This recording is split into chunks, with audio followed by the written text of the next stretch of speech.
Hello বন্ধুরা, তোমরা সবাই কেমন আছো? তো আজ আমরা আলোচনা করব ক্লাস 12-এর ফোর্থ সেমিস্টারের তোমাদের যাদের সোশ্যোলজি বিষয় আছে সেখান থেকে মোস্ট ইম্পর্ট্যান্ট কয়েকটি 6 নম্বরের কোশ্চেন।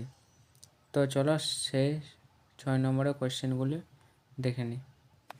তো বন্ধুরা, প্রথম যে দুটি মোস্ট ইম্পর্ট্যান্ট কোশ্চেন একেবারে পরীক্ষাতে আসার রকম দেখে নাও। জনবিস্ফোরণ বলতে কী বোঝো? ভারতবর্ষে জনবিস্ফোরণের ফলাফল সংক্ষেপে আলোচনা করে। এই কোশ্চেনটি মোস্ট ইম্পর্ট্যান্ট।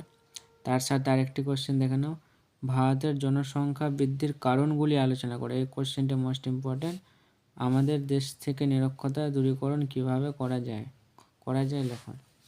অর্থাৎ এই দুটি কোশ্চেন তোমরা যদি পড়ে যাও, আশা করবো এখান থেকে একটি কোশ্চেন তোমরা ইজিলি কমন পেয়ে যাবে। চলো পরবর্তী কোশ্চেনটি দেখে নিই। পরবর্তী কোশ্চেনটি দেখে নাও, দারিদ্র্যের সংজ্ঞা দাও, দারিদ্র্যের প্রধান কারণগুলি লেখো। তার সাথে এই কোশ্চেনটি মোস্ট ইম্পর্ট্যান্ট। আরেকটা কোশ্চেন দেখে নাও, ভারতবর্ষে দারিদ্র্য সমস্যার কারণ ও তার প্রতিকারের উপায়গুলি লেখো। এই কোশ্চেনটি ইম্পর্ট্যান্ট। অর্থাৎ তোমাকে দিয়ে দিল ভারতবর্ষে দারিদ্র্য সমস্যার 3টি কারণ এবং 3টি প্রতিকারের উপায়গুলি লেখো। তো এই কোশ্চেনটা তোমাদেরকে অবশ্যই পড়ে যেতে হবে। পরবর্তী কোশ্চেন দেখে নাও, বেকারত্ব বলতে কী বোঝো? ভারতবর্ষে বেকার সমস্যা সমাধানের উপায়গুলি আলোচনা করো। Important question. সেন্সাস কমিশন বেকার বলতে কী বুঝিয়েছেন? ভারতের বেকার সমস্যার প্রধান কারণগুলি উল্লেখ করো।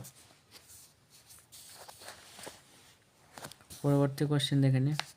এই কোশ্চেনটা মোস্ট ইম্পর্ট্যান্ট। স্থানান্তরকরণের পুশ ফ্যাক্টর ও পুল ফ্যাক্টরগুলি আলোচনা করা। অর্থাৎ পরিব্রাজনের পুশ ফ্যাক্টর মানে আকর্ষণগত দিক এবং পুল ফ্যাক্টরগুলি আলোচনা করতে হবে তোমাদেরকে। তোমরা 3টা করে 6টে লিখলেই হয়ে যাবে। পরবর্তী কোশ্চেন দেখে নাও, দুর্নীতি বলতে কী বোঝো? দুর্নীতির প্রধান বৈশিষ্ট্যগুলি উল্লেখ করো। দুর্নীতি বলতে কী বোঝো? ভারতের দুর্নীতির প্রধান কারণগুলি আলোচনা করো। এই কোশ্চেনটা মোস্ট ইম্পর্ট্যান্ট। তার সাথে এই কোশ্চেনটা ইম্পর্ট্যান্ট, দুর্নীতির বৈশিষ্ট্যগুলি লেখো। ভারতের দুর্নীতি প্রতিরোধের লোকপাল বিলের ভূমিকা লেখো। অর্থাৎ এটি দুটো কোশ্চেন ইম্পর্ট্যান্ট, দেখে রাখবে।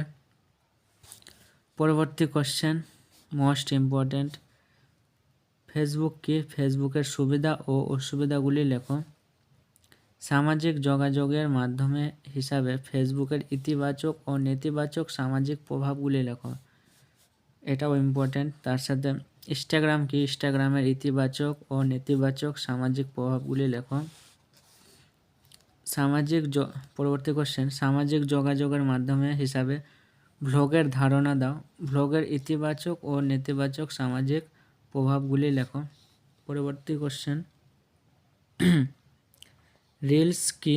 রিলসের সামাজিক প্রভাবগুলি ইতিবাচক ও নেতিবাচক লেখো।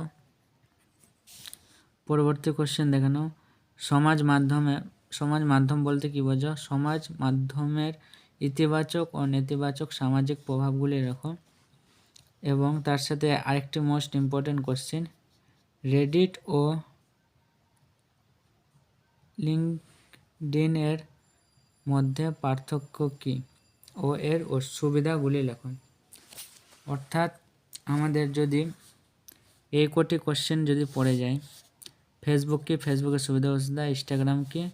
এর নেতিবাচক দিক এবং ইতিবাচক দিক। তার সাথে রিলস কি? রিলসের সামাজিক ইতিবাচক ও নেতিবাচক দিক।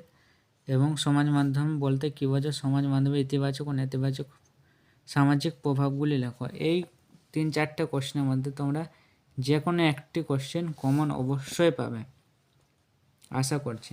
তার সাথে যে কোশ্চেনগুলো দেখে নাও, ওই কোশ্চেনগুলো পড়ে যাও, অবশ্যই তোমরা কমন পাবে।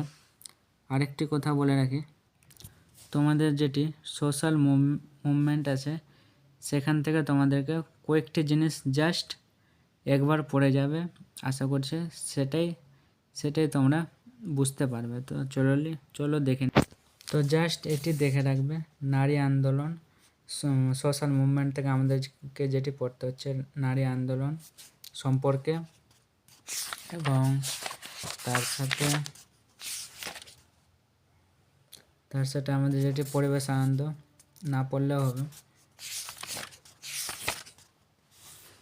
আর এই কয়েকটি গুরুত্বপূর্ণ, জাস্ট আশা করছি একবার থেকে দুবার রিডিং পড়লে তোমরা বুঝতে পারবে। সাইলেন্ট ভ্যালি আন্দোলন মোস্ট ইম্পর্টেন্ট, তার সাথে চিপকো আন্দোলন মানে সম্পূর্ণ ব্যাখ্যা তোমরা পড়ে গেলে আশা করছি মাথায় ঢুকে যাবে।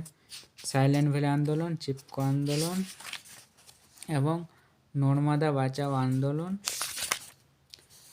এবং ইপোকো আন্দোলন ও তেহরি বাঁধ বিতর্ক, এই চারটে যেটি আন্দোলন আছে মেন আন্দোলন, এটা জাস্ট তোমরা একবার থেকে দুবার রিডিং পড়লে তোমরা আশা করছি পেরে যাব। তো কোশ্চেন কিভাবে দিবে এই আন্দোলন থেকে একটা তোমাদেরকে কোশ্চেন দেখাই আমি।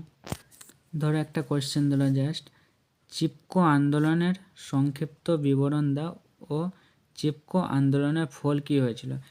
তো তোমরা যদি এই চিপকো আন্দোলনটি একবার থেকে দুবার রিডিং পড়ো তাহলে অবশ্যই তোমরা এই কোশ্চেনটি লিখতে পারবে। তো আশা করছি বন্ধুরা এই ভিডিওটি তোমাদের যদি ভালো লেগে থাকে তাহলে অবশ্যই লাইক, শেয়ার, কমেন্ট এবং সাবস্ক্রাইব করে দিও। দেখা হচ্ছে পরবর্তী ভিডিওতে। Thank you so much, by.